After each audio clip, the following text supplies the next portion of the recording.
Hello बच्चों, let's read this question. So this question says the maximum wavelength of light for photoelectric effect from a metal is 200 nanometer.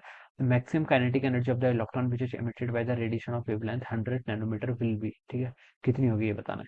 तो देखिए बच्चों ने ये question आपका Einstein photoelectric equation पर based question है। ठीक है, तो इस क्वेश्चन का की कॉन्सेप्ट क्या लिख सकते हैं, आइंस्टाइन फोटोइलेक्ट्रिक इक्वेशन लिख सकते हैं। क्या लिख सकते हैं, Einstein photoelectric equation. This will be the key concept of this question, photoelectric equation. ये क्या हो जाएगा बच्चों इस क्वेश्चन का आपका की कॉन्सेप्ट।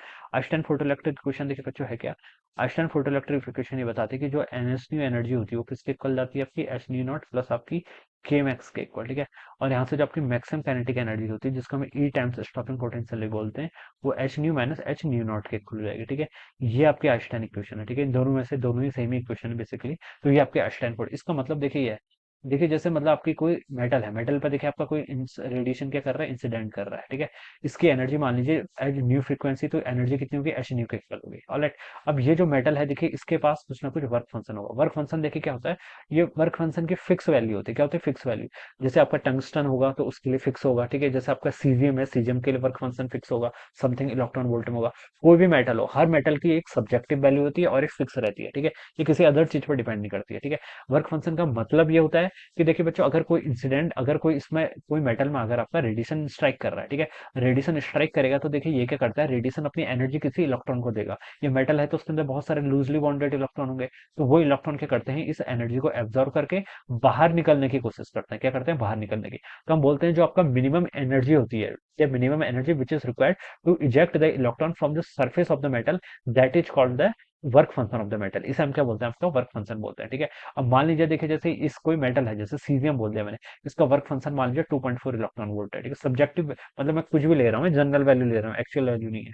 ठीक है, अब बच्चों कोई आपका रेडिएशन फॉल कर रहा है जिसकी पास एनर्जी कितनी है, 3 इलेक्ट्रॉन वोल्ट है। कितनी, 3 इलेक्ट्रॉन वोल्ट। ठीक है, अब बच्चों देखिए इलेक्ट्रॉन को इजेक्ट करने के लिए कितनी एनर्जी चाहिए। देखिए इलेक्ट्रॉन इजेक्ट कब होगा, पहले तो आपकी ये सिचुएशन है, इलेक्ट्रॉन आपका इजेक्ट तब होगा जब आपकी जो energy of the incident radiation है वो 5 नॉट से ग्रेटर होनी चाहिए। ठीक है, कितनी, 5 नॉट से ग्रेटर ही होनी चाहिए। ठीक है, तभी आपका इलेक्ट्रॉन क्या होगा, इजेक्ट होगा। तो यहाँ पर देखिए वर्क फंक्शन कितना है, 2.4 इलेक्ट्रॉन वोल्ट, यानी कि 2.4 इलेक्ट्रॉन वोल्ट की एनर्जी तो मिनिमम चाहिए। ठीक है, इससे ज्यादा होगी तभी आपका इलेक्ट्रॉन क्या निकलेगा, बाहर निकलेगा। ठीक है, तो देखिए यहाँ पर 3 इलेक्ट्रॉन वोल्ट जो कि ज्यादा है, तो इस सिनेरियो में हम बता सकते हैं कि आपका इलेक्ट्रॉन इजेक्ट होगा, मतलब 90% चांसेस है कि इलेक्ट्रॉन इजेक्ट होगा। ठीक है, 100% नहीं बोल रहा हूँ मैं, इसलिए नहीं बोल रहा हूँ क्योंकि देखिए इलेक्ट्रॉन इससे बाहर निकल के कॉलिजन भी तो कर सकता है। जैसे इलेक्ट्रॉन अपनी सेल से बाहर निकला, लूजली बॉन्डेड ऑर्बिटल से बाहर निकला, वैसे यहाँ पर बहुत सारे क्या हो सकते हैं, कॉलिजन हो सकते हैं। तो कॉलिजन में भी चांसेस है कि इलेक्ट्रॉन आपका बाहर ना निकल पाए, अपनी एनर्जी कॉलिजन में क्या कर दे, लूज कर दे। ठीक है, तो इसलिए हम यहाँ पर के मैक्स लिखते हैं। के मैक्स का मतलब ये होता है कि हम ये एज्यूम कर रहे हैं कि इलेक्ट्रॉन आपका कोई भी जो आपका फास्टेस्ट मूविंग इलेक्ट्रॉन बोला जाता है, इसको क्या बोला जाता है, फास्टेस्ट मूविंग इलेक्ट्रॉन। इसके लिए एज्यूम किया जाता है कि ये आपका बिल्कुल सरफेस पर ही होगा, सरफेस इलेक्ट्रॉन है। ठीक है, क्योंकि सरफेस इलेक्ट्रॉन किसी के साथ कॉलिजन नहीं करेगा। जैसे रेडिएशन को इसने अपने पर एब्जॉर्व किया, वैसे ही तुरंत बाहर निकल जाएगा without undergoing any kind of collision. ठीक है, तो इसलिए हम ये इक्वेशन में के मैक्स वर्ड का क्या करते हैं, यूज करते हैं। ठीक है, तो ये आपको यहाँ पर से ऐसे आ जाता है। ऑलराइट, तो अगर ये देखिए 3 इलेक्ट्रॉन वोल्ट का रेडिएशन इंसिडेंट हुआ है, इसका वर्क फंक्शन कितना, 2.4, तो कितनी एनर्जी बची, 0.6 इलेक्ट्रॉन वोल्ट। तो बता सकता हूँ मैं जो आपका मैक्सिमम, जो आपका फास्टेस्ट इलेक्ट्रॉन होगा उसकी काइनेटिक एनर्जी फिर कितनी होगी, आपकी 0.6 इलेक्ट्रॉन वोल्ट के इक्वल होगी। ठीक है, क्योंकि 3 का स्ट्राइक कर रहा है, 2.4 तो उसको बाहर निकलने के लिए चाहिए, तो जो के मैक्सिमम होगा 0.6 के इक्वल होगा। तो वही ये फॉर्मूला है बच्चों। देखिए अब हम डायरेक्ट क्वेश्चन पे आते हैं। Maximum wavelength of light for photoelectric effect from metal. Maximum wavelength आपको यहाँ पर गिवन कर रखी है, कितनी गिवन कर रखी है, 200 नैनोमीटर के। ऑलराइट, ठीक है, तो लैम्डा आपको गिवन कर रखा है कितना, 200 नैनोमीटर के इक्वल।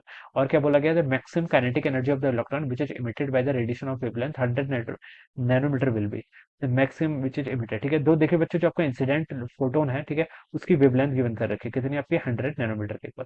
तो बच्चों देखिए ये आपका क्या होगा, जो आपका एच न्यू है, यहाँ से देखिए जो आपकी इसको आप लिख लीजिए, एच न्यू किसके इक्वल होगा, आपका एच सी बाय लैम्डा। ठीक है, लैम्डा आपको गिवन कर रखा है, 100 नैनोमीटर का फोटोन गिर रहा है। एच सी की वैल्यू देखिए होती है 12,420 इलेक्ट्रॉन वोल्ट एंगस्ट्रॉम के इक्वल, या फिर इसको 1240 इलेक्ट्रॉन वोल्ट नैनोमीटर भी लिख लेते हैं। ठीक है, ये वैल्यू स्टैंडर्ड आप याद ही होनी चाहिए आपको। ठीक है, इससे आपकी प्रॉब्लम बहुत इजीली सॉल्व हो जाएगी। अदरवाइज आप वैसे भी कर सकते हैं, एच की वैल्यू पुट कर लीजिए सी की, लेकिन ये स्टैंडर्ड रिजल्ट है, ये आपको याद ही होना चाहिए। ऑलराइट, तो देखिए 100 नैनोमीटर का आपका इसकी वेवलेंथ है, तो मैं लिख सकता हूँ नैनोमीटर से नैनोमीटर कैंसिल, 0 से 0, तो आपका 12.4 इलेक्ट्रॉन वोल्ट आ गया। तो ये है कि बच्चों, this is the energy of the incident photon, जो आपका इंसिडेंट फोटोन था यानी कि एच नी, ये गिवन कर रखा है। अब बोल रखा है maximum wavelength of the light for, maximum wavelength कितनी है आपकी, 200 नैनोमीटर के इक्वल है, कितनी, 200 नैनोमीटर के इक्वल, ठीक है। यानी कि बच्चों ये आपको क्या गिवन कर रखा है, ये आपको एच न्यू नॉट गिवन कर रखा है। एच न्यू नॉट देखिए कितनी होगी आपकी, इसको आप H C by lambda naught लिख लीजिए। लैम्डा नॉट की वैल्यू आपकी 200 नैनोमीटर है, आपका लैम्डा नॉट इसका, ठीक है। तो इसको आप यहाँ अगेन देखिए वैसे पुट कर लीजिए, इलेक्ट्रॉन वोल्ट में निकाल लीजिए, नैनोमीटर डिवाइडेड बाय आपका लैम्डा नॉट कितना आपका, लैम्डा नॉट आपका 200 के इक्वल है, ठीक है। 200 क्या, नैनोमीटर, नैनोमीटर से नैनोमीटर कैंसिल, जीरो से जीरो कैंसिल, इसका एक से यहाँ पर आएगा, तो 6.2 इलेक्ट्रॉन वोल्ट के इक्वल आ गया, ठीक है। तो बच्चों ये क्या आ गया आपका, this is a work function, ये आपका वर्क फंक्शन आ गया, मैक्सिमम वेवलेंथ जो आपका वर्क फंक्शन के कॉरस्पॉन्डिंग है, ठीक है। तो ये आपका 6.8 है, आपके एनर्जी इंसिडेंट है 12.4। तो के मैक्सिमम तो आप इजिली निकाल सकते हैं, H new minus H new not, तो 12.4 electron volt minus 6.2 electron volt करेंगे तो आपका 6.2 इलेक्ट्रॉन वोल्ट के इक्वल आ जाएगा। तो this will be the kinetic energy, ये आपकी मैक्सिमम काइनेटिक एनर्जी आएगी, जो कि आपको सेकंड ऑप्शन में गिवन की है। तो बच्चों आप क्या बोल सकते हैं, answer two will be the right answer of this question. तो इस तरीके से बच्चों हम क्या करेंगे, इस क्वेश्चन को सॉल्व करेंगे। ऑलराइट, तो I hope you all understood this concept. All the best and thank you so much.